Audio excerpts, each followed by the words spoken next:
السلام عليكم ورحمة الله وبركاته. إن الحمد لله نحمده ونستعينه ونستغفره ونعوذ بالله من شرور أنفسنا ومن سيئات أعمالنا. من يهده الله فلا مضل له ومن يضلل فلا هادي له. أشهد أن لا إله إلا الله وحده لا شريك له وأشهد أن محمدا عبده ورسوله. يا أيها الذين آمنوا اتقوا الله حق تقاته ولا تموتن إلا وأنتم مسلمون. يا أيها الناس اتقوا ربكم الذي خلقكم من نفس واحدة وخلق منها زوجها وبث منهما رجالا كثيرا ونساء واتقوا الله الذي تساءلون به والأرحام إن الله كان عليكم رقيبا. يا أيها الذين آمنوا اتقوا الله وقولوا قولا سديدا يصلح لكم أعمالكم ويغفر لكم ذنوبكم ومن يطع الله ورسوله فقد فاز فوزا عظيما. أما بعد فإن أصدق الحديث كتاب الله وخير الهدي هدي محمد صلى الله عليه وعلى آله وسلم وشر الأمور محدثاتها وكل محدثة بدعة وكل بدعة ضلالة وكل ضلالة في النار. أيها الإخوة أعزكم الله. Kepada jamaah yang hadir di Masjid Nurul Tauhid yang mudah-mudahan dirahmati oleh Allah Ta'ala, dan kepada seluruh kaum muslimin pemirsa TV Roja dan pendengar Radio Roja yang mudah-mudahan dirahmati oleh Allah Ta'ala. Alhamdulillah, kita bersyukur kepada Allah Subhanahu wa Ta'ala atas segala nikmat yang Allah karuniakan kepada kita, dan kita bersyukur kepada Allah Subhanahu wa Ta'ala atas nikmat Islam dan sunnah, dan kita bersyukur kepada Allah Ta'ala kita diberikan hidayah taufik untuk selalu dan senantiasa menuntut ilmu syar'i yang merupakan kewajiban atas setiap muslim dan muslimah. Ikhwan fiddin, a'azakumullah. Pada hari ini kita akan lanjutkan kajian kita dari syarah Aqidah Ahlussunnah wal Jamaah. Yang terakhir kita bahas tentang ancaman bagi orang yang berbuat syirik. Seperti yang sudah kita bahas sebelumnya, bahwa definisi syirik, terutama syirkun akbar, yaitu memalingkan ibadah kepada selain Allah. Makanya disebutkan oleh Syekh Muhammad bin Abdul Wahhab rahimahullah dalam kitabnya Al-Usul Ats-Tsalatsa, beliau mengatakan, man sarafa syai'an min anwa'il ibadati ila ghairillah fahuwa musyrikun kafir. Barang siapa yang memalingkan satu macam ibadah kepada selain Allah, maka dia musyrik kafir. Ini secara umum demikian, dan dalilnya sudah dibawakan di halaman 172 dalam surah Al-Mu'minun di ayat 117. Wa man yad'u ma'allahi ilahan akhar la burhana lahu bihi fa innama hisabu 'inda rabbi innahu la yuflihul kafirun. Dan barang siapa menyembah ilah yang lain selain Allah, padahal tidak ada satu bukti pun baginya tentang itu, maka perhitungannya hanya pada Rabbnya. Sungguh orang-orang kafir itu tidak akan beruntung. Allah menyebutkan di sini di akhir ayat ini dengan kalimat kafir. Artinya orang memalingkan ibadah kepada selain Allah maka dia musyrik kafir. Ini secara umum. Dan ancamannya sudah saya sebutkan pada pekan yang lalu. Sekarang kita akan masuk pembahasan tentang jenis-jenis syirik. Halaman 175.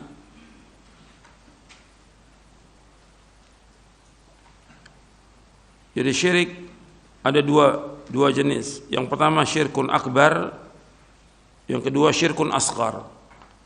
Yang pertama syirik yang besar, yang kedua syirik yang kecil.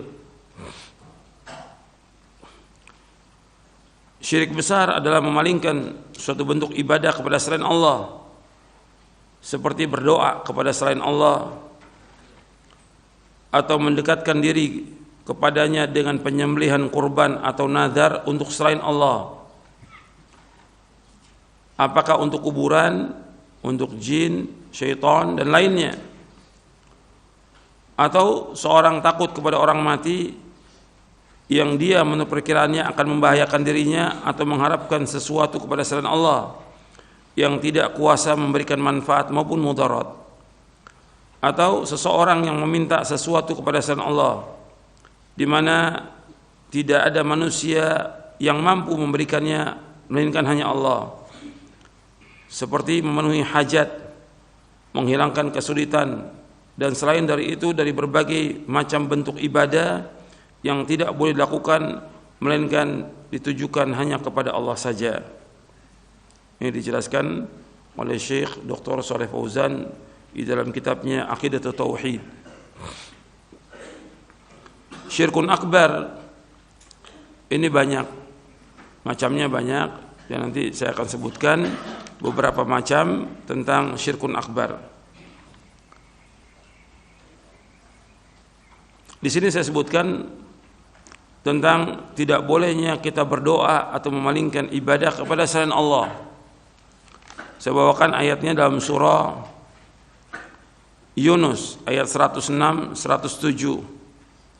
Allah berfirman, "Wala tad'u min dunillahi ma la yanfa'uka wa la yadurruk, fa in fa'alta fa innaka idzan minadh dhalimin. Wa in yamsaska Allah bidurrin fala kashifa lahu illa hu, wa yuridka bi khairin fala radda li fadlihi, yusibu bihi man yasha'u min ibadihi wa huwal ghafurur rahim." Dan jangan engkau menyembah sesuatu yang tidak memberi manfaat dan tidak pula memberi bencana kepadamu selain Allah. Sebab jika engkau lakukan demikian, maka sungguhnya engkau termasuk orang-orang yang zalim. Dan jika Allah menimpakan suatu bencana kepadamu, maka tidak ada yang dapat menghilangkannya kecuali hanya Allah. Dan jika Allah menghendaki kebaikan bagi kamu, maka tidak ada yang dapat menolak karunia-Nya. Allah memberikan kebaikan kepada siapa yang Allah kehendaki di antara hamba-hambanya, dan Allah itu Maha Pengampun dan Allah Maha Penyayang. Di ayat ini Allah menyebutkan, wala tad'u min dunillahi ma la yanfa'uka wa la yadurruk, fa in fa'alta fa innaka idzan minadh dhalimin. Ayat ini, khitab ayat ini kepada Nabi Muhammad sallallahu alaihi wasallam. Jangan engkau berdoa, jangan engkau meminta, jangan engkau beribadah kepada selain Allah. Apa-apa yang tidak bisa memberikan manfaat kepadamu dan juga tidak membahayakanmu. Jika engkau lakukan, maka engkau termasuk orang-orang yang zalim. Maksudnya minal zalimin di sini minal musyrikin. Engkau termasuk orang yang zalim, maksudnya termasuk orang-orang yang berbuat syirik. Karena di dalam Al-Qur'an Allah menyebutkan inna syirka la zulmun azim. Sesungguhnya syirik itu kezaliman yang amat besar. Wa iyam saskallahu bidurrin fala kashifa lahu illahu. Apabila Allah mengenakan kepada engkau bahaya, maka tidak ada yang dapat menghilangkan bahaya itu kecuali Allah. Apa aja? Apakah penyakit, kesulitan, kesusahan, kefakiran, bencana, malapetaka, dan yang lainnya, tidak ada yang dapat menghilangkan kecuali hanya Allah. Wa yuridka bi khairin, apabila Allah menghendaki kepada kamu kebaikan, fala radda li fadlihi, maka tidak ada yang dapat bisa menolak karunia-Nya. Yusibu bihi man yasha'u min ibadihi, Allah memberikan kebaikan kepada siapa saja yang Allah kehendaki dari hamba-hambanya, wa huwal ghafurur rahim, dan Allah itu Maha Pengampun dan Penyayang. Faedah yang dapat kita ambil dari ayat ini, yang pertama, berdoa kepada selain Allah adalah syirkun akbar. Faedah yang dapat kita ambil dari dua ayat ini, berdoa kepada selain Allah adalah syirkun akbar, syirik yang besar. Yang kedua, kewajiban mengesahkan Allah dalam beribadah. Yang kedua, kewajiban mengesahkan Allah dalam beribadah kepadanya.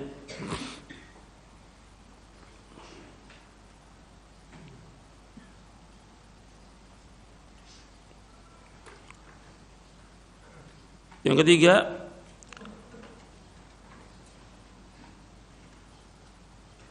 tidak ada yang dapat mendatangkan manfaat ataupun menolak bahaya kecuali hanya Allah. tidak ada yang dapat mendatangkan manfaat atau menolak bahaya kecuali hanya Allah.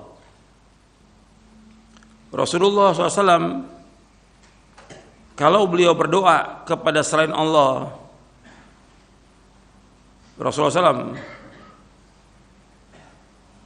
kalau beliau berdoa kepada selain Allah, maka beliau termasuk orang yang zalim, yakni orang musyrik. Bagaimana dengan orang-orang selain beliau? Ini bentuknya pertanyaan.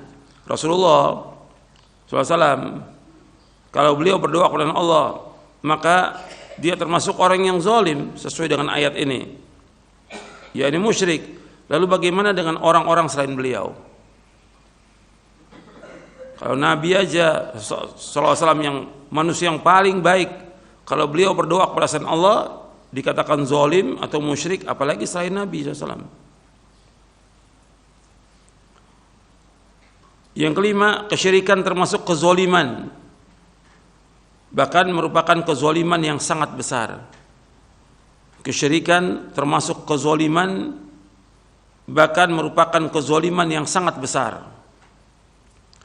Kemudian yang keenam ini hampir sama dengan yang ketiga, yaitu yang dapat mendatangkan manfaat dan menolak bahaya hanya Allah, dan ini merupakan kekhususan bagi Allah Azza wa Jalla. Yang dapat mendatangkan manfaat dan menolak bahaya hanyalah Allah, dan ini termasuk kekhususan bagi Allah Subhanahu wa taala.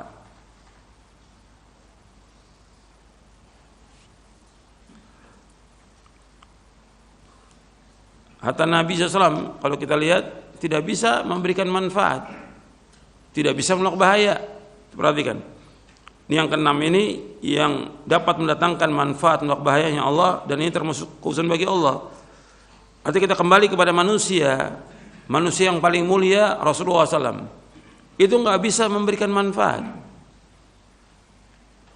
Saya ambil contoh, memberikan manfaat untuk pamannya, manfaat hidayah, Nabi nggak bisa. Pamannya Nabi SAW, Abu Talib, mati dalam keadaan apa? Kafir. Nabi sudah menyampaikan dakwah, menyuruh Abu Talib untuk mengucapkan kalimat la ilaha illallah, tapi tetap nggak mau sampai akhir hayatnya. Ini menunjukkan bahwa hidayah dan manfaat hanya bagi Allah.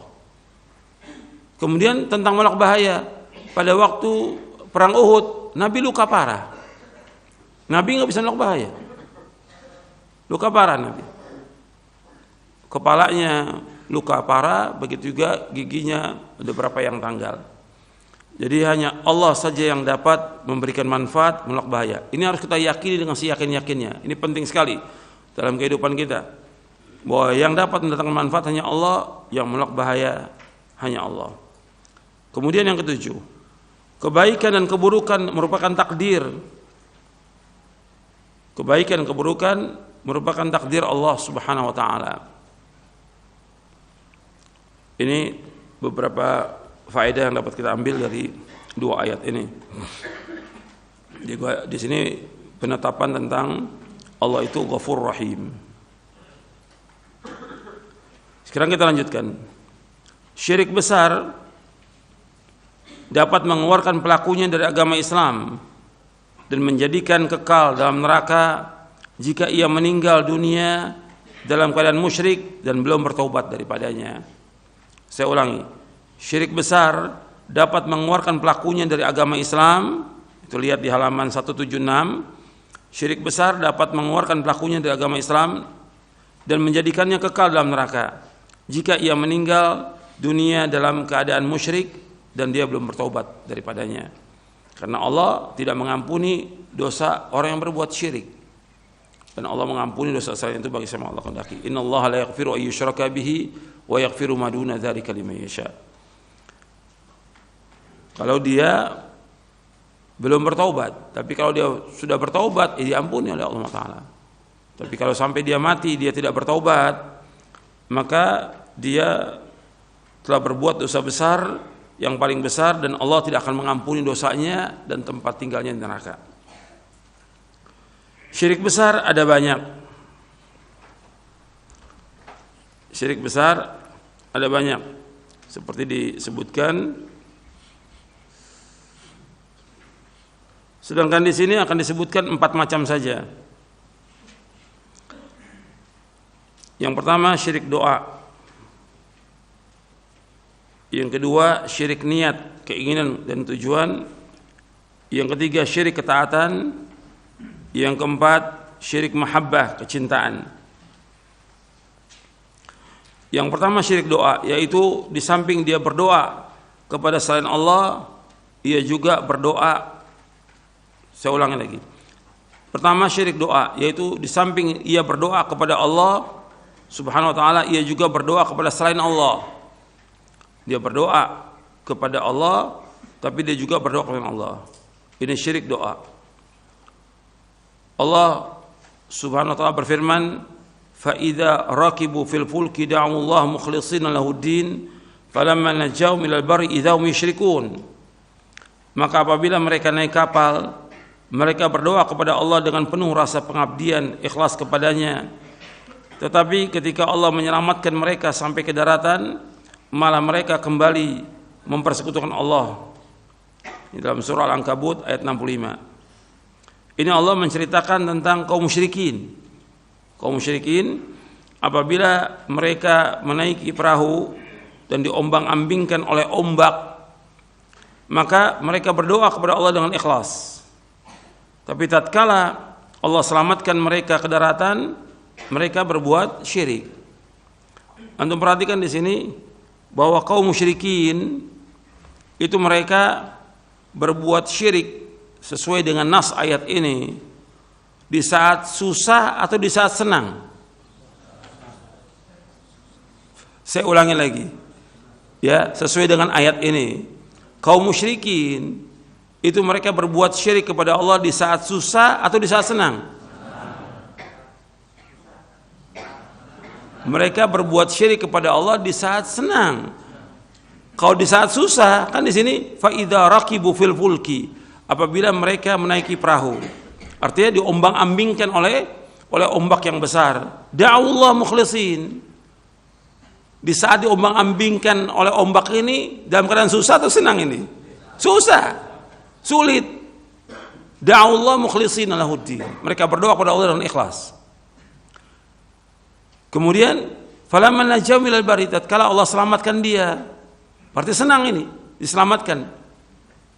Idzahum yusyrikun, tiba-tiba mereka berbuat syirik. Berarti mereka berbuat syirik kepada Allah di saat senang. Di saat susah mereka kembali kepada Allah. Nah, perbedaannya kaum musyrikin pada zaman dulu dengan zaman sekarang. Kalau kaum musyrikin pada zaman dahulu, yang pertama sesuai dengan nas ayat ini, yaitu mereka berbuat syirik kepada Allah di saat senang. Adapun kaum musyrikin pada zaman sekarang berbuat syirik kepada Allah di saat susah dan di saat senang. Berarti lebih jelek dari kaum musyrikin yang lalu. Yang kedua, kaum musyrikin di zaman dulu, kalau mereka menyembah atau berdoa kepada selain Allah, mereka mencarinya orang soleh. Seperti yang sudah saya jelaskan tentang awal terjadinya kesyirikan di muka bumi yang Allah sebutkan dalam surah Nuh. Suwa', Yaguth, Ya'uq, Nasr, itu Wad, Suwa', Yaguth, Ya'uq, Nasr, itu semuanya orang-orang soleh. Yang mereka sembah itu orang soleh, termasuk Lata yang disembah oleh kaum musyrikin juga orang soleh. Artinya orang yang baik, yang membuat adonan tepung untuk jamaah haji, meninggal dibuat patungnya disembah, dicari orang-orang yang baik oleh mereka. Atau sama sekali mereka berdoa kepada pohon, batu, tapi nggak ada yang mereka berdoa atau meminta kepada orang yang jahat, orang yang fajir. Kalau musyrikin pada zaman sekarang ini, mereka berdoa meminta datang ke kubur-kubur yang dikubur di situ orang yang paling jahat di muka bumi, yang dianggap oleh mereka sebagai apa? Wali. Ini terjadi seperti ini. Atau nggak diketahui asal usulnya orang ini. Ada orang-orang fasik, ada tokoh-tokoh yang jelas-jelas fasik, nggak sholat, nggak puasa, tapi kuburnya datangin orang, bahkan membenci Islam lagi, membenci Islam. Itu datangi oleh orang. Jadi musyrikin pada zaman sekarang lebih jelek daripada zaman dahulu. Dua-duanya jelek, tapi lebih jelek yang sekarang.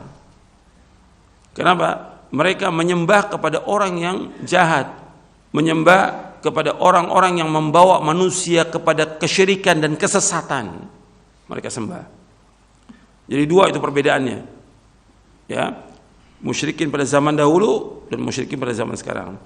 Itu dibawakan oleh Syekh Muhammad bin Abdul Wahhab dalam kitabnya Kashfus Syubuhat. Beliau menyebutkan demikian. Dia menyebutkan tentang musyrikin pada zaman dahulu dengan sekarang, itu perbedaannya. Kemudian dibawakan keterangan-keterangan karena ini sudah terjadi kebiasaan seperti ini. Artinya orang membiarkan perbuatan ini. Dan ini perbuatan semuanya bentuknya kesyirikan, tetap dosa besar yang paling besar yang kita wajib terus mengingatkan. Jadi ini para dai ini harus terus mengingatkan manusia agar mereka berdoa hanya kepada Allah, meminta hanya kepada Allah, dan menunjukkan seluruh bentuk ibadah hanya kepada Allah. Iyyaka na'budu wa iyyaka nasta'in. Hanya kepada Engkau ya Allah kami beribadah, hanya kepada Engkau ya Allah kami mohon pertolongan. Enggak boleh dipalingkan satu macam ibadah kepada selain Allah. Itu yang pertama tentang syirik doa. Dan ini yang banyak dilakukan oleh manusia. Dan ini awalnya seperti yang terjadi pada zaman Nabi Nuh alaihi salam. Awalnya terjadi kesyirikan, ya orang awalnya beribadah dekat kubur, kemudian setelah itu membuat patung-patung, kemudian setelah itu disembah. Dan Nabi SAW itu sangat keras terhadap perbuatan yang seperti ini. Untuk perhatikan, Nabi SAW ini sangat keras terhadap orang-orang yang berbuat seperti ini. Saya akan bawakan dulu tentang syirik doa ini dari kitab Syarah Kitab Tauhid di bab yang ke-20. Di Syarah Kitab Tauhid di bab yang ke-20 tentang sikap keras Rasulullah SAW terhadap orang-orang yang berdoa dan beribadah kepada Allah di sisi kuburan orang soleh. Jadi nanti untuk melihat di Syarah Kitab Tauhid di bab 20 sikap keras Rasulullah SAW terhadap orang yang berdoa dan beribadah kepada Allah di sisi kuburan orang yang soleh. Bagaimana jika orang soleh itu disembah? Ini keras Rasulullah SAW.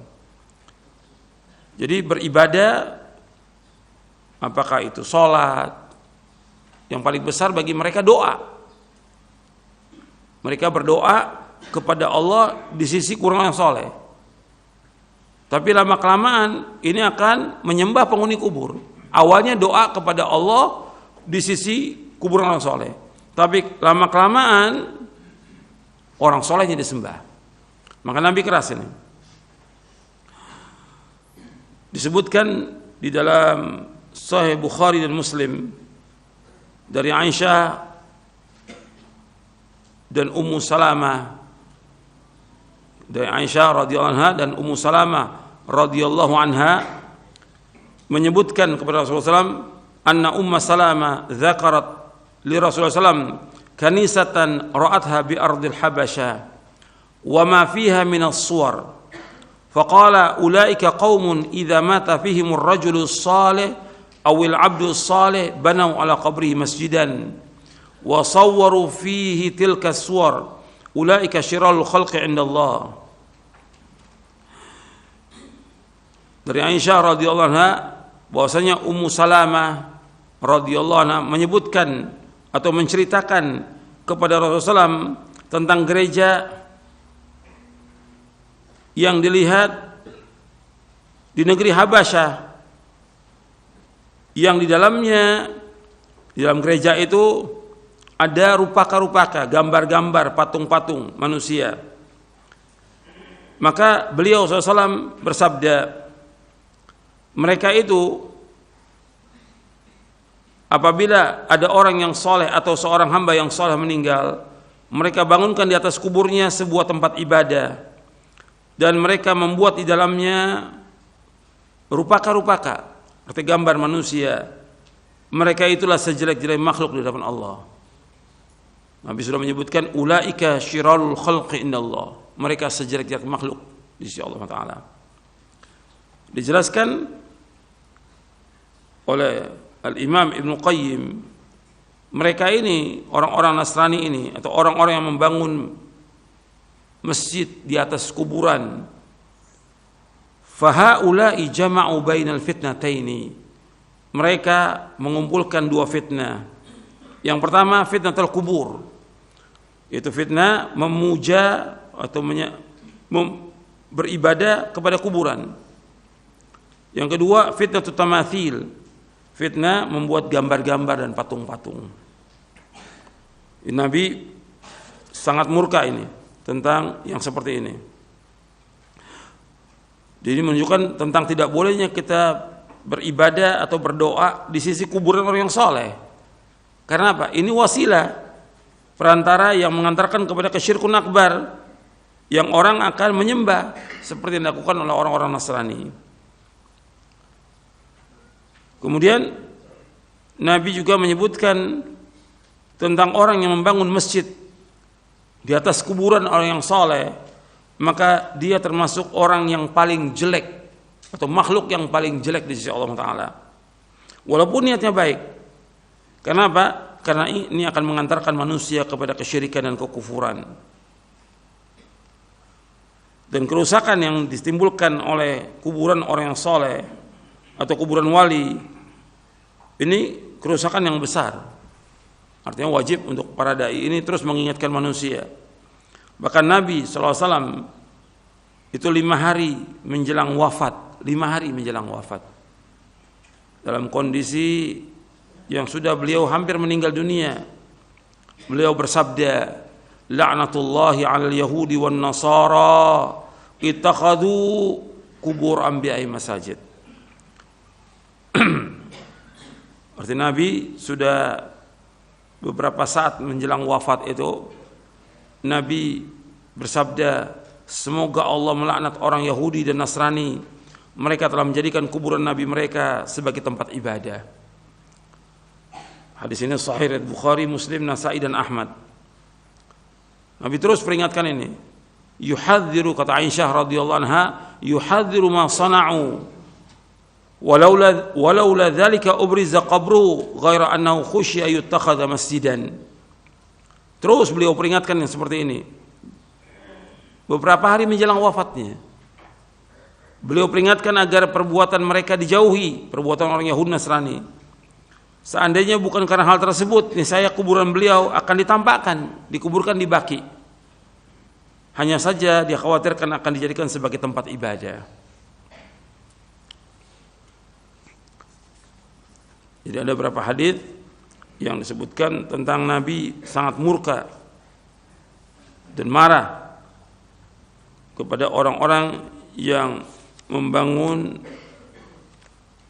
kubur sebagai tempat ibadah. Nabi marah karena di sana banyak orang berdoa kepada selain Allah, seperti yang kita lihat sekarang ini. Kubur-kubur orang datang ke sana untuk minta dan berdoa kepada mereka, meminta kepada mereka. Ini syirkun akbar. Ini syirik doa ini yang paling banyak dilakukan oleh manusia. Sekarang kita masuk yang kedua. Syirik niat. Keinginan dan tujuan, yaitu ia menunjukkan satu bentuk ibadah kepada selain Allah.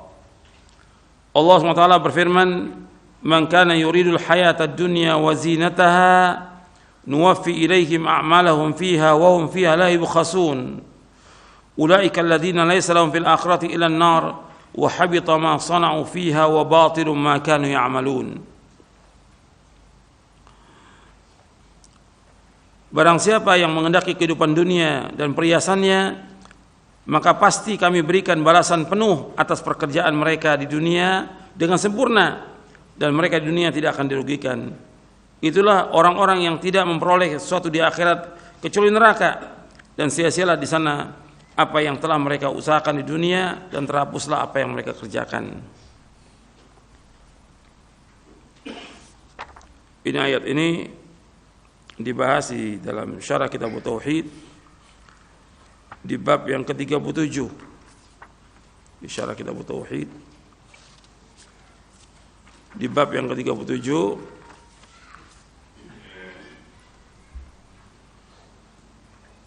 itu tentang orang yang beramal, dia termasuk syirik. Jadi minasyirki iradatul insan bi'amalihi dunia, termasuk syirik orang beramal untuk kepentingan duniawi.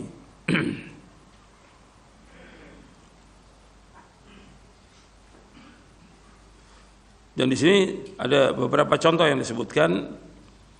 Jadi orang melakukan amal-amal soleh, tapi sama sekali dia tidak mengharapkan balasannya di akhirat, semata-mata untuk dunia. Contohnya di sini disebutkan dalam amal soleh yang dilakukan oleh banyak orang, dia mengerjakannya karena mengharap wajah Allah, mengerjakannya seperti sedekah, sholat, berbuat baik kepada manusia, meninggalkan kezaliman, dan yang lainnya. Dia lakukan karena Allah, tetapi perhatikan di sini, tetapi dia tidak mengharapkan pahalanya di akhirat. Salatnya karena Allah, dia puasa karena Allah, dia mengeluarkan zakat karena Allah, tapi dia tidak mengharapkan pahala di akhirat. Artinya dia mengharapkan kepada Allah agar Allah membalasnya dari pahala sholatnya, sedekahnya, puasanya, dibalas di dunia. Supaya apa? Supaya dia terjaga, istrinya terjaga, anaknya terjaga, supaya hartanya berkembang. Dia sedekah supaya hartanya tambah banyak dengan sedekah itu. Dia sama sekali nggak berniat bahwa dengan sedekah itu dijaga atau dijauhkan dari api neraka, dimasukkan ke surga. Nggak ada niat itu, nggak ada. Niatnya tetap ikhlas karena Allah, tapi ingin mendapatkan ganjaran apa? Dunia. Maka nggak dapat apa-apa di akhirat. Jadi dia beramal, tidak ada keinginan dia bahwa dengan beramal itu supaya dia mendapatkan nikmat yang besar, yaitu surga, dan dijauhkan dari api neraka. Mestinya demikian orang beriman. Tapi ini tidak. Makanya Nabi SAW ketika mengingatkan manusia untuk sedekah, Nabi sebutkan agar menjaga diri dari api neraka. Kata Nabi, ittaqin nara walau bisyiqqi tamratin. Jaga diri kamu dari api neraka meskipun dengan sebutir kurma. Artinya dengan kamu sedekah sebutir kurma itu, niatkan agar kamu terhindar dari api neraka, dimasukkan ke surga. Bukan dengan niat sebutir kurma supaya dapat kurma yang lebih banyak lagi. Bukan. Bukan sedekah dengan uang supaya dapat uang yang lebih banyak lagi. Bukan. Kalau harta yang kita sedekahkan, infakkan, atau semua yang kita sedekahkan itu pasti dibalas oleh Allah dengan kebaikan. Pasti gitu. Cuma yang paling penting kita tujuannya akhirat. Makanya Allah sebutkan banyak dalam Al-Quran tentang sorga, agar manusia beramal supaya dia beramal semata-mata karena Allah dan mengharapkan sorga, yang dengan itu dia dapat melihat wajah Allah. Ini penting dalam kita melakukan amal-amal soleh, karena banyak orang yang beramal tujuannya untuk dunia. Maka di sini disebutkan, man kana yuridul hayata dunya wa zinataha nuwaffi ilaihim a'malahum fiha wa hum fiha la yukhasun. Barang siapa yang menginginkan kehidupan dunia dan perhiasannya, kami sempurnakan amal-amalnya. Allah balas di dunia dan enggak akan dikurangi. Tapi kemudian di ayat lanjutannya, di ayat 16-nya di surah Hud ini, ulaikal ladzina laisa lahum fil akhirati illa an-nar. Mereka adalah orang-orang yang tidak ada bagi mereka di akhirat kecuali neraka. Wa habita ma sana'u fiha, dan hapuslah apa yang mereka kerjakan di dunia ini, wa batilu ma kanu ya'malun, dan siapa apa yang mereka telah kerjakan. Jadi dia tujuannya untuk mencari dunia, yang mendorong dia melakukannya itu dunia. Gitu. Tidak ada keinginan sama sekali untuk mengharapkan negeri akhirat yang kekal. Dia tidak berpikiran bagaimana supaya dia terhindar dari api neraka. Kalau kita lihat orang kafir kehidupannya semuanya untuk apa? Dunia. Mereka kerja, mereka dagang, mereka usaha, mereka sekolah, mereka kuliah, mereka semua kehidupannya buat dunia. Itu orang kafir.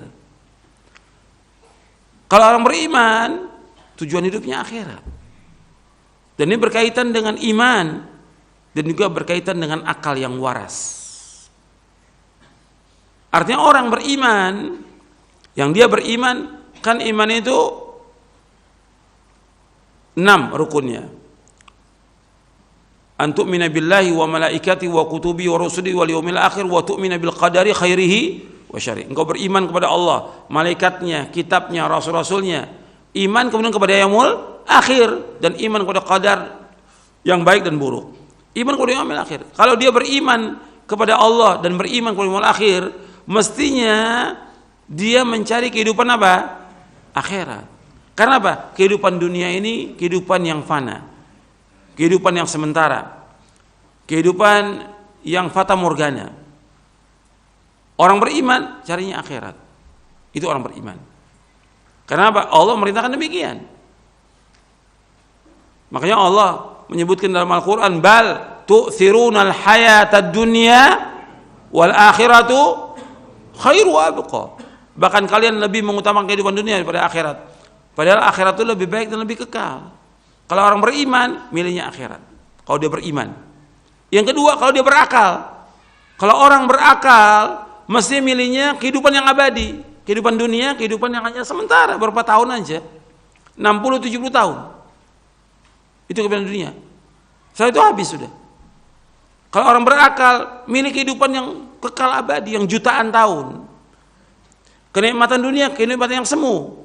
Kenikmatan yang hakiki, yang abadi, sukses yang abadi, itu akhirat. Itu orang yang berakal, yang waras.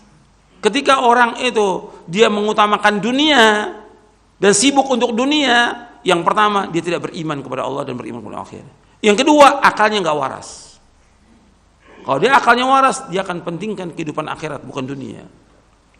Makanya ketika dia mencari untuk dunia, balasan dunia, maka nggak arti apa-apa. Jadi orang kafir itu seperti itu. Ternyata masih ada juga orang Muslim yang kehidupannya untuk dunia. Orang yang mencari kebaikan dunia dan dia hidupnya untuk mendapatkan balasan dunia, itu akan diberikan bagi siapa yang Allah kehendaki. Man kana yuridul ajilata ajjalna lahu fiha ma nasya' liman nurid. Dalam surah Al-Isra surah 17 ayat 18. Barang siapa yang menghendaki kehidupan dunia, maka kami segerakan bagian dunia bagi orang yang kami kehendaki, kata Allah Taala.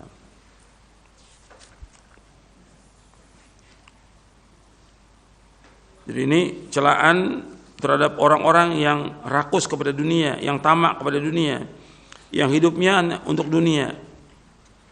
Ini celaan untuk mereka. Jadi syirik niat, kenapa disebutkan syirik niat? Keinginan tujuan, karena tujuannya bukan buat Allah, tujuannya bukan buat akhirat, tujuannya dia buat dunia. Ini termasuk syirik. Kalau orang beriman berbeda dengan orang kafir. Kalau orang kafir hidupnya untuk dunia, kalau orang beriman hidupnya untuk akhirat. Makanya ini diperbaiki nanti. Kalau dulu kita salah, sekarang kan roba. Setiap kita melakukan apa saja, niat kita karena Allah dan ingin mengharapkan wajah Allah. Kita sedekah, kita infak, kita sholat, kita apa aja, niatkan seperti itu. Jadi niatkan dengan kita melakukan ibadah ini karena Allah perintahkan, dan kita harus ikhlas, dan kita dengan ibadah ini ingin mengharapkan sorga, dijauhkan dari api neraka.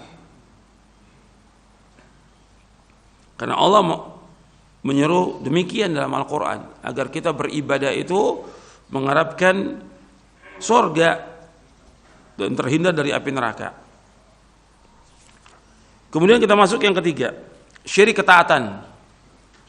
Yang ketiga, syirik ketaatan, yaitu mentaati selain Allah dalam hal maksiat kepada Allah. Allah Subhanahu wa ta'ala berfirman, ittakhadhu ahbarahum wa ruhbanahum arbaba min dunillah wal masih ibn maryam wa ma umiru illa liya'budu ilaha wahida wa ma umiru illa liya'budu ilaha wahida la ilaha illahu subhanahu amma yusyrikun. Allah berfirman, ittakhadhu ahbarahum wa ruhbanahum arbaba min dunillah wal masih ibn maryam. Mereka menjadikan orang-orang alim Yahudi dan rahib-rahibnya orang Nasrani sebagai Tuhan selain Allah. Wal Masih ibn Maryam, dan mereka juga menjadikan Al-Masih sebagai Tuhan, Al-Masih putra Maryam. Wa ma umiru illa liya'budu ilaha wahida, pada mereka hanya disuruh beribadah kepada Allah yang Maha Esa. La ilaha illahu, tidak ada ilah yang berhak diibadahi dengan benar melainkan hanya Allah. Subhanahu amma yusyrikun, Maha suci Allah dari apa yang mereka persekutukan. Ketika ayat ini turun, disebutkan dalam syarah kitab Tauhid di bab yang ke-6. Jadi ketika ayat ini turun, pada waktu itu ada sahabat Adi bin Hatim radhiyallahu an, dia baru masuk Islam. Sebagaimana diriwayatkan oleh Imam At-Tirmidzi, kata Adi bin Hatim, aku pernah mendatangi Nabi SAW dan di leherku ada salib dari emas. Maka beliau bersabda, ya Adi, itrah anka hadzal wathan. Wahai Adi, buanglah berhala ini, salib ini. Artinya langsung ditegur, baru masuk Islam ada kalung salib di sini dari emas. Buang, putuskan buang, suruh Nabi. Kemudian setelah itu Nabi bacakan ayat ini, ittakhadhu ahbarahum wa ruhbanahum arbaba min dunillah. Mereka menjadikan orang-orang alim dari orang-orang Yahudi sebagai Tuhan, dan juga rahib-rahibnya, pendeta-pendeta sebagai Tuhan selain Allah. Kata Adi bin Hatim radhiyallahu an, kata beliau begini, ama innahum lam yakunu ya'budunahum. Artinya, kata Adi, kami enggak menyembah mereka ya Rasulullah. Kami enggak menyembah mereka. Kata Nabi SAW, Nabi menjawab, ama innahum lam yakunu ya'budunahum walakinnahum kanu idza ahallu lahum syai'an istahalluh wa idza harramu alaihim syai'an harramu. Ketahuilah, sesungguhnya mereka dan Yahudi dan Nasrani tidaklah menyembah mereka, enggak menyembah orang alim dan ahli ibadah. Akan tetapi jika mereka menghalalkan sesuatu yang diharamkan oleh Allah, mereka ikut menghalalkannya, dan jika mereka mengharamkan sesuatu yang jelas-jelas dihalalkan oleh Allah, mereka ikut mengharamkannya. Ini hadis hasan riwayat Tirmidzi. Artinya di sini dikatakan syirik dalam ketaatan karena mereka mengikuti para pendetanya. Kalau pendeta ini menghalalkan apa yang Allah haramkan, mereka ikut. Atau mereka mengharamkan apa yang Allah halalkan, mereka ikut. Ini namanya syirkut ta'ah, syirik dalam ketaatan. Ini enggak boleh dalam Islam, karena menyalahi kalimat syahadat la ilallah. Dia wajib memurnikan ketaatan itu hanya kepada Allah. Enggak boleh taat kepada makhluk dalam berbuat maksiat kepada Allah. Kata Nabi SAW, la ta'ata li makhluqin fi ma'siyatillah. Enggak boleh taat kepada makhluk dalam berbuat maksiat kepada Allah. Jadi kita wajib taat murni hanya kepada Allah, tidak boleh yang lain. Ini disebutkan tentang pendeta Yahudi dan Nasrani.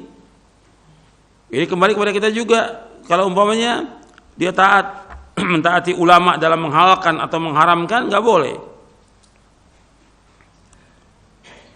Ini di dalam syarah kitab Tauhid disebutkan siapa saja mentaati ulama dan umara dalam mengharamkan apa yang dihalalkan oleh Allah atau menghalalkan apa yang diharamkan oleh Allah, berarti dia telah menjadikan mereka sebagai Tuhan selain Allah.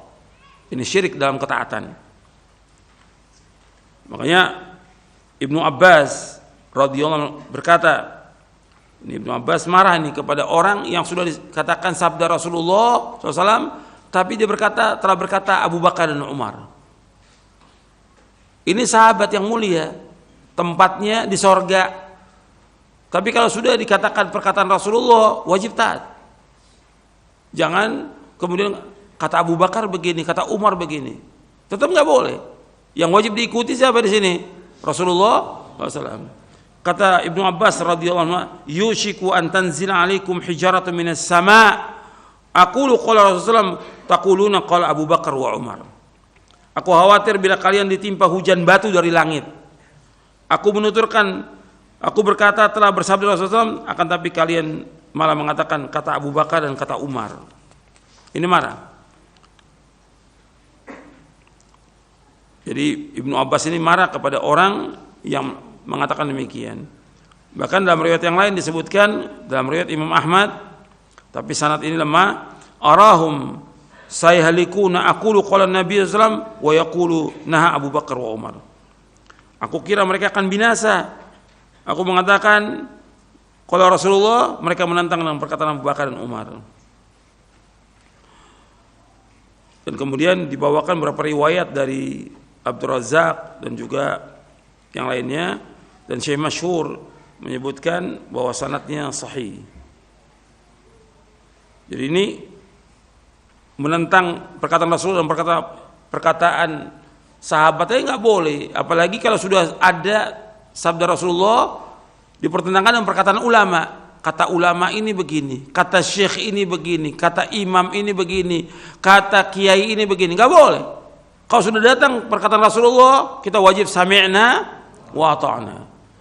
Apalagi sudah perintah, nggak boleh kita langgar, nggak boleh. Karena Allah Taala memberikan ancaman yang keras kalau sudah datang perintahnya Rasulullah, kita wajib untuk taat kepada Rasulullah SAW. Jadi harus kita mentaati Allah dan Rasulnya secara mutlak. Karena Allah menyebutkan demikian dalam Al-Quran.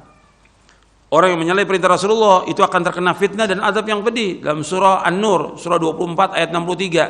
"Falyahdharil ladzina yukhalifuna an amri an tusibahum fitnatun aw yusibahum adzabun alim." Hendaknya berhati-hati orang-orang yang menyalahi perintah Rasulullah akan terkena fitnah atau azab yang pedih. Terkena fitnah atau azab yang pedih. Dalam surah An-Nur ayat 63. Kemudian dijelaskan di dalam kitab Fathul Majid, syarah kitab Tauhid oleh Syekh Abdurrahman bin Hasan Al-Syekh rahimahullah.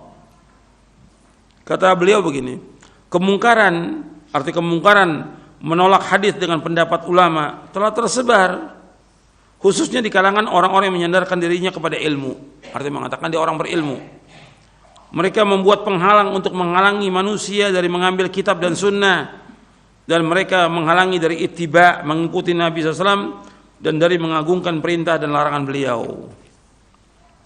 Di antara cara mereka dalam menghalangi manusia adalah dengan perkataan mereka tidak boleh berdalil dengan Alkitab dan Sunnah kecuali mujtahid. Sedangkan ijtihad telah terputus, sudah tidak ada lagi. Atau perkataan mereka, ulama yang aku taklid kepadanya adalah lebih berilmu dari engkau dalam ilmu hadis, nasi dan mansuh. Dan perkataan-perkataan lain yang semisal itu, yang puncaknya adalah meninggalkan ittiba.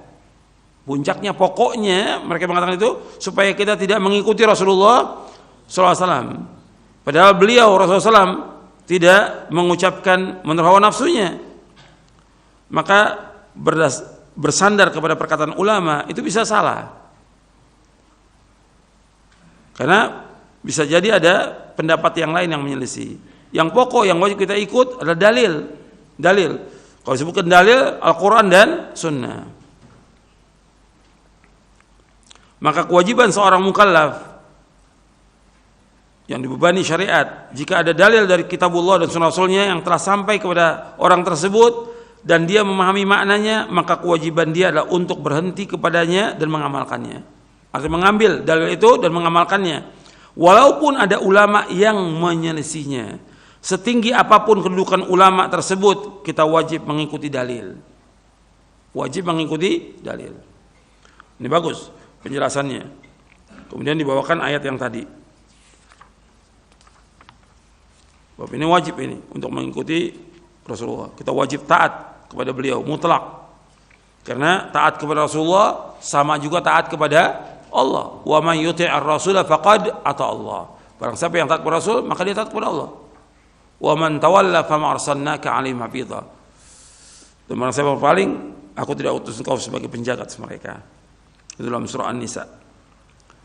Kemudian Yang keempat, syirik mahabbah, yaitu syirik kecintaan, yaitu menyamakan Allah dan selainnya dalam kecintaan. Allah Subhanahu wa ta'ala berfirman, wa minan nasi may yattakhidhu min dunillahi andada yuhibbunahum ka hubbillah walladzina amanu ashaddu hubban lillah walau yara alladzina zalamu idh yarawna al'adzaba anna al-quwwata lillahi jami'a wa anna Allaha syadidul 'adzab. Dan di antara manusia ada orang-orang yang menyembah Tuhan selain Allah sebagai tandingan yang mereka cintai seperti mencintai Allah. Adapun orang beriman sangat besar cintanya kepada Allah. Sekiranya orang-orang berbuat zalim itu melihat ketika mereka melihat azab pada hari kiamat bahwa kekuatan itu semuanya milik Allah dan bahwasanya Allah sangat berat azabnya, niscaya mereka akan menyesal.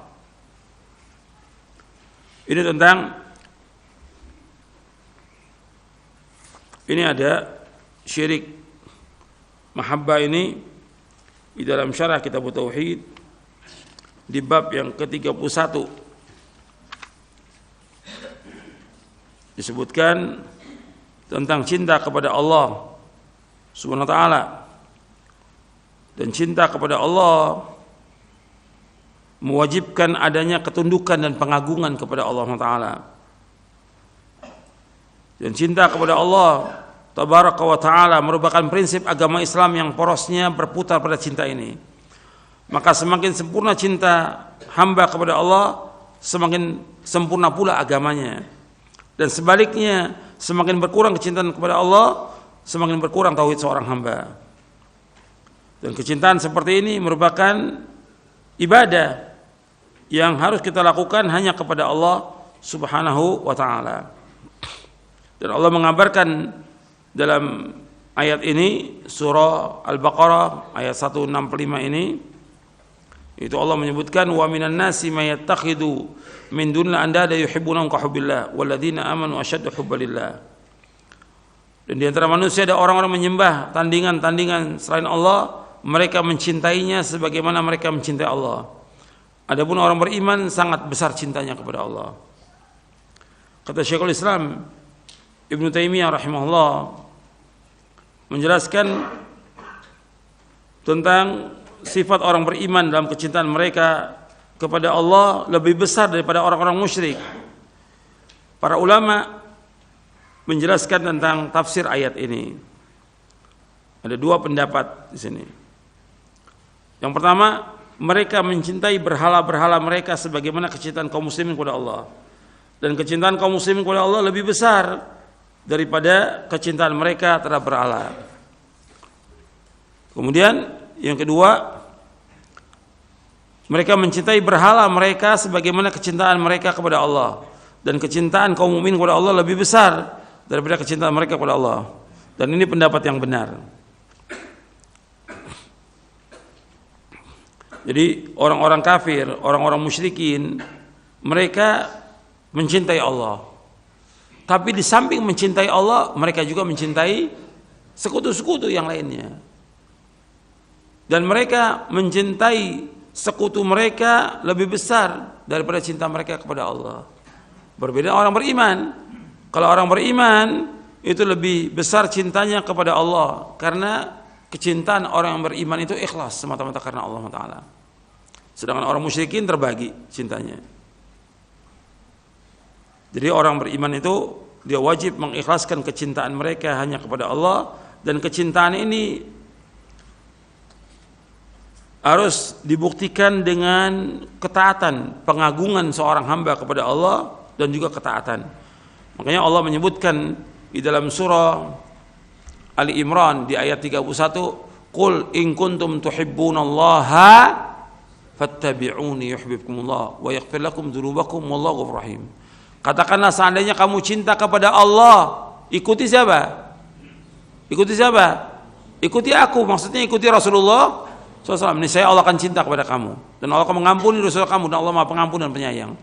Artinya ketika orang itu mengatakan cinta kepada Allah, harus dibuktikan. Pembuktiannya dengan apa? Dengan taat kepada Rasulullah SAW, dengan ittiba kepada Rasulullah SAW.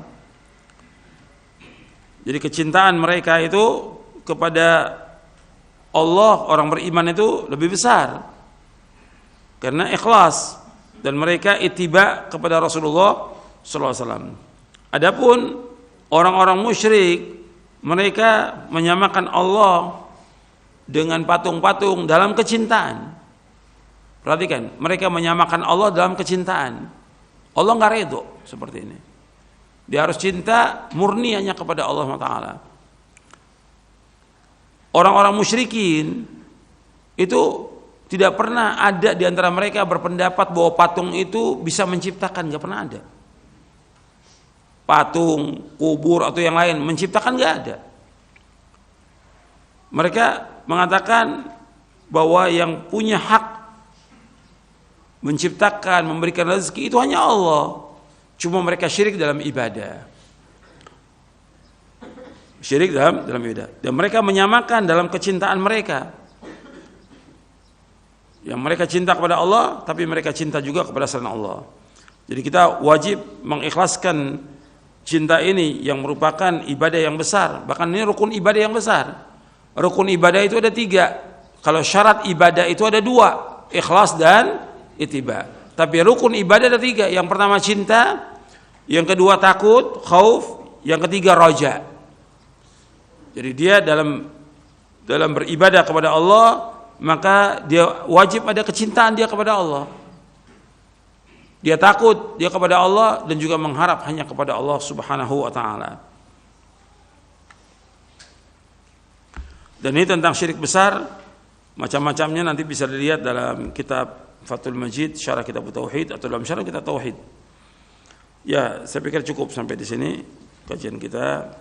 Jadi pembahasan kita tentang syirik akbar yang kita wajib jauhi, dan kita wajib mengingatkan kaum muslimin agar mereka berhati-hati dari perbuatan syirkun akbar yang dapat menghapuskan amal-amal mereka, menghapuskan amal. Kemudian juga Allah nggak akan mengampuni orang yang berbuat syirik, dan dosa syirik merupakan perbuatan dosa yang paling besar, kemungkaran yang paling mungkar, maksiat yang paling maksiat. Dan orang yang berbuat syirik dan mati dalam keadaan syirik diharamkan oleh Allah masuk ke dalam surganya. Wallahu a'lam wa sallallahu nabiyana Muhammadin sallallahu alaihi wa alihi wasallam. Terima kasih kami ucapkan jazakumullahu khairan kepada Al-Ustaz yang telah menyampaikan materi yang penuh manfaat di kesempatan pagi hari ini. Ikhwatal Islam, pendengar dan pemirsa, kita masuki sesi interaktif. Bagi pendengar dan pemirsa yang akan bertanya, silahkan bisa hubungi kami untuk telepon di 0218236543 atau dengan pesan singkat bisa kirim ke 0819896543. Dan tentunya kami berharap pertanyaan berkesesuaian dengan materi bahasan yang kita simak bersama tadi. Silakan di kesempatan pertama dari penelpon terlebih dahulu 0218236543. Silakan. Assalamualaikum warahmatullahi wabarakatuh. Waalaikumsalam warahmatullahi wabarakatuh. Silakan Bapak, dengan siapa, dari mana? Dari Pak Mul di Medan. Baik Pak Mul, silakan pertanyaannya. Ustaz, di sini ada yang mengganjal pikiran saya, Ustaz. Jadi di Medan ini ada seorang Ustaz mengatakan ada amalan dari Rasul. Katanya apabila membaca suratul Ikhlas 100 kali, yaitu qul huwallahu ahad, Allahus samad, lam yalid wa lam yulad wa lam yakul lahu kufuwan ahad. Ini faedahnya katanya ada 2. Yang pertama kesehatannya dan faedah rezekinya. Jadi yang ingin saya tanyakan, apakah hadis ini sahih? Kalau menurut Ustaz yang di sini katanya hadis Rasul sahih. Jadi yang ingin saya tanyakan, apakah hadis ini sahih kalau memang hadis? Iya, baik Bapak. Kemudian Ustaz, konsekuensinya Ustaz, konsekuensi kalau dia mengatakan hadis, ternyata tidak hadis, apa konsekuensinya Ustaz? Ya itu aja Ustaz. Baik, terima kasih Pak Mul. Barakallahu fiik. Assalamualaikum warahmatullahi wabarakatuh. Waalaikumsalam warahmatullahi wabarakatuh. Terima kasih Pak Mul di Medan. Silahkan Ustaz. Iya. tentang masalah membaca surah Al-Ikhlas atau surah-surah yang lainnya, memang ada disebutkan keutamaan-keutamaan, tapi ini harus berdasarkan riwayat yang sahih. Jadi kalau ada riwayatnya ya kita ambil, tapi kalau riwayat itu dhaif nggak boleh. Nabi pernah menyebutkan tentang keutamaan seperti keutamaan surah Al-Baqarah. Itu kalau dibaca di rumah maka setan itu akan lari dari rumah yang dibacakan surah Al-Baqarah. Nabi SAW pernah menyebutkan tentang disunahkannya membaca surah Al-Kahfi di hari Jumat. Kemudian juga disebutkan tentang membaca surah Tabarak. Itu akan menghindarkan seorang dari azab kubur. Tentang surah Al-Ikhlas disebutkan bahwa surah Al-Ikhlas itu sepertiga Al-Quran karena isinya adalah tauhid. Tapi apa yang disebutkan tadi itu enggak ada riwayat yang seperti itu. Membaca Al-Ikhlas 100 kali faedahnya ini, faedah enggak ada dalam riwayat, tidak ada. Makanya yang paling penting yaitu bagaimana kita memahami surah Al-Ikhlas itu dalam rangka mentauhidkan Allah SWT, menjauhkan segala macam bentuk kesyirikan. Karena ini sepertiga Al-Quran, Nabi menyebutkan bahwa Al-Ikhlas itu sepertiga Al-Quran. Dan kita baca sesuai dengan apa yang dibaca oleh Rasulullah SAW. Seperti di waktu pagi, setiap selesai sholat kita baca 1 kali. Al-Falaq 1 kali, An-Nas 1 kali, kemudian ayat kursi. Itu setiap selesai sholat yang wajib. Adapun ketika pagi hari dan sore hari ada zikir pagi dan petang, dibaca 3 kali. Kemudian ketika mau tidur kita baca lagi 3 kali. Kita tiup dulu kedua tangan kita, kemudian kita baca, kemudian kita usapkan seluruh tubuh. Kemudian kita tiup lagi baca surah Al-Falaq 3 kali. Kemudian kita usapkan, kemudian An-Nas. Itu yang ada riwayatnya. Tapi apa yang disebutkan tadi nggak ada riwayatnya seperti itu. Makanya kita jangan mengikuti, yang paling penting kita memahami tentang surah Al-Ikhlas karena berkaitan dengan tauhid. Karena pembahasan kita tentang tauhid. Bagaimana kita mengikhlaskan ibadah itu hanya kepada Allah, menjauhkan segala macam perbuatan syirik, dan kita mensucikan Allah bahwa Allah itu nggak butuh kepada apapun juga. Qul huwallahu ahad, Allahus samad, lam yalid wa lam yulad wa lam yakul lahu kufuwan ahad. Jadi Allah itu esa, Allah itu tunggal. Allahus samad, Allah tempat seluruh makhluk ini bergantung. Seluruh makhluk ini menuju kepada Allah. Semua mengharap, meminta hanya kepada Allah, seluruh makhluk semuanya. Kemudian lam yalid wa lam yulad, Allah tidak melahirkan dan tidak dilahirkan. Itu menunjukkan bahwa Allah itu maha sempurna.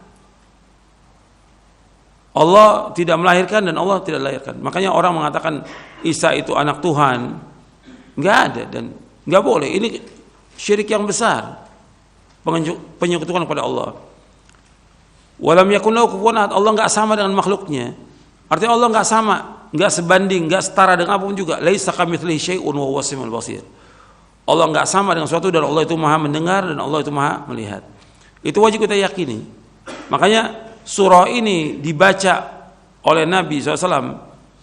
Surah Al-Kafirun dan surah Al-Ikhlas dibaca sebelum kita sholat subuh. Itu sholat 2 rakaat yang lebih baik dari dunia dan seisinya. 2 rakaat sebelum subuh. Yang kita baca Qul ya al-kafirun, Qul huwallahu ahad. Kemudian ketika kita umpamanya kalau kita mau witir sebelum tidur, kita sholat 3 rakaat, yang kita baca Sabbihis, kemudian Qul ya al-kafirun, kemudian Qul huwallahu ahad. Artinya di akhir kita sebelum tidur kita baca itu, kemudian waktu kita bangun tidur sebelum sholat subuh baca itu lagi. Menunjukkan pentingnya 2 surah ini, Al-Kafirun dan surah Al-Ikhlas. Tapi membaca 100 kali atau 1000 kali nggak ada nasnya, nggak ada dalilnya. Jadi itu tentang orang yang menyampaikan demikian ya karena umumnya karena kebodohan, karena ketidaktahuan. Yang paling penting kita mengamalkan untuk diri kita dan keluarga kita, itu paling penting. Apa yang kita tahu kita amalkan dan kita wajib belajar tentang agama ini. Adapun soal masalah ulama itu keliru atau salah, biar ulama yang lain menegur, biar ustadz yang lain. Jangan antum sebagai talibul ilm. Ya saya pikir itu. Yang lain silakan. Terima Terima kasih Ustadz, jazakallahu khairan jawaban dan nasihat yang disampaikan. Berikutnya masih dari penelpon, kami coba sapa kembali 0218236543. Silakan. Iya. Assalamualaikum warahmatullahi wabarakatuh. Waalaikumsalam warahmatullahi wabarakatuh. Silakan pertanyaannya Ibu. Mohon maaf sebelumnya dikecilkan volume radio atau televisinya. Iya. Ada feedback Bu, silakan. Begini Pak Ustadz, saya mau menanyakan apa keistimewaannya Sayyidina Istighfar? Sayyidul Istighfar maksudnya? Gitu. Baik, itu saja Ibu. Itu aja. Baik, terima kasih barakallahu fiik. Nah, silakan Ustaz. Ya, di dalam Sayyidul Istighfar itu kan sudah disebutkan di situ bahwa kita minta ampun kepada Allah, dan Nabi menyebutkan barang siapa yang membaca Sayyidul Istighfar di waktu pagi, kalau dia meninggal sebelum masuk sore, maka dia akan diampuni dosanya, terhindar dari api neraka, dimasukkan ke surga. Kalau dia baca sore hari, kemudian sebelum masuk waktu subuh dia meninggal dunia, maka akan diampuni dosanya oleh Allah. Itu keistimewaannya. Kan kita memang minta ampun kepada Allah Subhanahu wa taala dari semua dosa. Jadi Allahumma anta rabbi la ilaha illa anta khalaqtani wa ana abduka wa ana ala ahdika wa wa'dika mastata'tu. A'udzu bika abu'u laka bi ni'matika 'alayya wa abu'u laka bi dhanbi faghfir li fa innahu la yaghfiru dzunuba illa anta. Artinya kita minta kepada Allah agar kita diampuni semua dosa-dosa kita. Kita mengakui semua dosa kita, kita mengakui juga nikmat yang Allah berikan kepada kita. Makanya kita minta kepada Allah agar kita diampuni semua dosa kita. Itu yang paling baik. Jadi kita membaca Sayyidul Istighfar itu di waktu pagi dan juga di waktu sore, itu manfaatnya besar sekali. Karena kita minta ampunan atas semua dosa-dosa kita. Jadi saya ulangi lagi, Sayyidul Istighfar, Allahumma anta rabbi la ilaha illa anta khalaqtani wa ana abduka wa ana ala ahdika wa wa'dika mastata'tu. A'udzu bika min syarri ma sana'tu. Abu'u laka bi ni'matika 'alayya wa abu'u laka bi dhanbi faghfirli fa innahu la yaghfiru dzunuba illa anta. Artinya kita di situ minta kepada Allah dan mengakui bahwa Allah satu-satunya ilah yang kita sembah. Enggak ada yang dapat menciptakan kecuali hanya Allah, tidak ada yang kita sembah kecuali hanya Allah. Dan kita berlindung kepada Allah dari semua kejelekan yang kita lakukan. Kita mengakui nikmat-nikmat Allah dan kita mengakui dosa-dosa kita. Maka kita minta ampun kepada Allah agar diampuni semua dosa. Itu yang paling baik. Artinya Sayyidul Istighfar. Bisa kita baca di waktu pagi, waktu sore, bisa kita baca di waktu sujud. Bisa juga kita baca ketika kita berdoa di tengah malam. Bisa juga kita baca antara azan dan qomat. Kita baca Sayyidul Istighfar. Artinya terus kita minta kepada Allah agar kita diampuni dosanya. Makanya dikatakan Sayyidul Istighfar, penghulunya istighfar. Artinya betul-betul kita mohon ampun kepada Allah agar diampuni semua dosa-dosa kita. Itu aja yang ada dalam riwayat Bukhari dan Muslim, dan dijelaskan di hadis itu, barang siapa yang membacanya dengan yakin dan dia memahaminya dan dia meninggal, maka diampuni dosanya oleh Allah Ta'ala. Wallahu a'lam. Yang lain. Terima kasih jazakallahu khairan jawaban dan nasihat Al-Ustadz. Selanjutnya kami akan pertanyaan dari pesan singkat. Ada pertanyaan dari Abu Nafisah di Tangerang. Assalamualaikum warahmatullahi wabarakatuh. Mohon nasihat dan penjelasan Ustadz sehubungan dengan syirik niat. Bagaimanakah sikap yang benar di dalam memahami hadis yang mengaitkan amalan dengan balasan di dunia? Sebagaimana atau seperti dalam nas hadis, barang siapa yang ingin dilapangkan rizkinya dan dipanjangkan umurnya, maka hendaklah ia menyambung tali silaturahim. Dan hadis-hadis yang semisal. Mohon nasihat dan penjelasan dari Al-Ustadz sehingga kami bisa terbebas dari syirik niat. Jazakallahu khairan Ustadz. Iya, bagus pertanyaannya. Jadi syirik niat ini artinya dia niatnya semata-mata karena Allah Subhanahu wa taala untuk mendapatkan sorga dan terhindar dari api neraka. Tapi selama ada riwayat yang menyebutkan tentang itu, dia mengharapkan juga dengan dia silaturahmi itu diluaskan rezekinya, karena memang ada hadis yang sahih yang diriwayatkan oleh Imam Bukhari dan Muslim. Nabi bersabda sallallahu alaihi wasallam, "Man ahabba ayyubsata lahu rizqi wa yunsala fi athari falyasir rahimah." Kata Nabi SAW, barang siapa yang suka dilapangkan rezekinya dan juga dipanjangkan umurnya, maka hendaklah ia menyambung tali silaturahim. Hadis ini sahih dari Bukhari Muslim. Artinya tetap niatnya dia yang pertama itu tetap karena Allah, mengharapkan ganjaran di akhirat. Niat yang pertama itu ketika dia berniat silaturahim itu, bahwa dia niatnya karena Allah agar dia diampuni dosanya atau dia dimasukkan ke dalam sorga, dijauhkan dari api neraka. Tapi dia berniat juga dengan silaturahim ini dia mendapatkan ganjaran seperti yang Nabi sebutkan SAW. Artinya diluaskan rezekinya dan juga dipanjangkan umurnya. Tapi yang pokok niat yang melandasi dia adalah akhirat. Karena seluruh amal itu harus kita lakukan ikhlas karena Allah SWT dan mengharapkan wajah Allah. Itu semuanya asalnya. Tapi di samping itu dia mendapatkan ganjaran boleh di dunia ini dengan sesuai dengan nas hadis itu. Kita mengharapkan ganjaran dalam kita melakukan amal soleh boleh, tapi tetap kita lakukan semata-mata karena Allah. Seperti contoh, man shama ramadhana imanan wahtisaban ghufira lahu ma taqaddama min dhanbi. Barang siapa yang puasa dengan iman karena Allah, dia melakukannya karena iman dan ikhlas karena Allah, wahtisaban, dan mengharapkan ganjaran.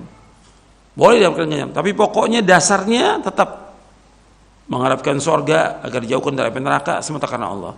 Kemudian dengan itu dia mengharapkan ganjaran, maka akan diampunkan dosa-dosanya yang lalu. Jadi landasan niatnya tetap semuanya karena Allah Subhanahu wa taala dan mengharapkan akhirat, bukan dunia yang diharapkan. Kalau dunia pasti akan dikasih oleh Allah, sebab orang yang melakukan amal-amal soleh tetap Allah akan memberikan balasan. Di dunia diberikan balasan, di akhirat juga diberikan balasan. Tapi yang pokok adalah balasan akhirat. Dunia itu akan ikut, akan dikasih sama Allah, karena semua sudah dibagi oleh Allah Taala. Yang lain, silakan. Jazakallahu khairan jawaban dan nasihat Al-Ustaz. Kembali dari pesan singkat dari pendengar kita di Riau. Assalamualaikum warahmatullahi wabarakatuh. Ustaz, saya pernah bertemu dan melihat sebagian masyarakat kita yang berbuat kesyirikan. Setiap ada masalah kecil maupun besar, sakit ataupun apapun yang membuat mereka mendatangi ke dukun, kemudian mereka pun berpendapat bahwa dukun pun memintanya kepada Allah Subhanahu wa taala, sehingga tidak masalah bagi kita untuk datang dan meminta dukun untuk berdoa kepada Allah. Saya sudah mengingatkan bahwasannya kita tidak butuh perantara untuk berdoa kepada Allah. Namun mereka masih saja tetap membandel dengan semua keyakinan mereka, Ustaz. Yang jadi pertanyaannya, Ustaz, bagaimanakah cara menyikapi mereka agar bisa terlepas dari keyakinan-keyakinan terhadap dukun dan paranormal. Terima kasih, jazakallahu khairan jawaban dan nasihat Al-Ustaz. Ini di buku Syarah Aqidah Ahlussunnah wal Jamaah. Ini di poin ke-57 di Syarah Aqidah Ahlussunnah wal Jamaah, buku yang sedang kita bahas ini. Ada di poin ke-57 tentang dukun, tukang ramal, orang pintar. Jadi Ahlussunnah itu tidak percaya pada dukun, enggak percaya pada tukang ramal, orang pintar. Bahkan kata Imam At-Tahawi rahimahullah, kami tidak mempercayai ucapan kahin, dukun maupun arraf, tukang ramal. Demikian juga setiap orang yang mengakui sesuatu yang menyelisih Alkitab dan Sunnah serta ijma' kaum muslimin. Jadi dukun, tukang ramal, nggak boleh orang datang kepadanya. Dalam hadis yang sahih yang diriwayatkan oleh Imam Muslim dan Ahmad dari Sofiyah binti Abi Ubaid, dari salah seorang istri Nabi SAW, bahwa beliau SAW bersabda, man ata arrafan fa as'alahu an syai'in lam tuqbalahu salatun arba'ina lailah. Barang siapa yang mendatangi seorang peramal, orang pintar, lalu bertanya kepadanya tentang sesuatu, maka salatnya tidak akan diterima selama 40 malam. Hadis ini sahih riwayat Muslim dan Ahmad. Kemudian dari sahabat Abu Hurairah radhiyallahu an, Rasulullah SAW bersabda, man ata arrafan aw kahinan fa saddaqa bima yaqul faqad kafara bima unzila ala Muhammadin sallallahu. Barang siapa yang mendatangi seorang peramal, orang pintar atau dukun, kemudian membenarkan apa yang ia katakan, maka orang itu telah kafir dengan apa yang diturunkan kepada Nabi Muhammad SAW. Artinya telah kafir itu maksudnya dia telah kufur kepada Al-Quran. Karena di dalam Al-Quran Allah menyebutkan tidak ada yang mengetahui yang gaib itu kecuali Allah. Qul la ya'lamu man fis samawati wal ardil ghaiba illallah wa ma yash'uruna ayyana yub'atsun. Katakanlah tidak ada yang tahu yang gaib di langit dan bumi kecuali Allah. Kan dukun-dukun, tukang ramal mengabarkan yang gaib. Dan dia mengatakan bahwa dia bisa bertemu dengan Allah, atau dia mengatakan bahwa dia sebagai perantara kepada Allah. Ini semuanya kebohongan. Semua dukun, tukang ramal, paranormal, semuanya kadzab, semua pendusta, tukang bohong. Jangan percaya pada mereka. Dan ancamannya di sini disebutkan bahwa orang yang datang kepada dukun, tukang ramal, nggak akan diterima sholatnya selama 40 malam. Yang pertama disebutkan di sini kufur dia pada Al-Quran. Yang kedua, sholatnya nggak akan diterima selama 40 malam. Kemudian juga yang ketiga, doanya nggak akan dikabulkan oleh Allah Taala. Itu yang pertama. Ada 3 poin. Yang kedua, dari yang perlu saya jawab tadi, bahwa kita wajib mengingatkan kaum muslimin secara umum dari apa yang kita mampu. Artinya kita sampaikan dalil dari Quran Sunnah tentang kewajiban kita beribadah hanya kepada Allah tanpa perantara. Sebab Nabi SAW mengajarkan demikian, beribadah kepada Allah. Atau dalam doa Allah menyebutkan, wa qala rabbukum ud'uni astajib lakum. Hendaklah kalian, Allah berfirman, hendaklah kalian berdoa kepadaku, aku akan kabulkan doa kalian. Artinya Allah menyuruh kita untuk berdoa langsung tanpa perantara. Tanpa perantara. Jadi nggak ada satupun riwayat bahwa mereka berdoa melalui perantaran Rasulullah atau perantaran dukun, nggak ada, langsung kepada Allah. Dan dukun-dukun ini orang-orang yang sudah kafir, keluar dari agama Islam, dukun-dukunnya.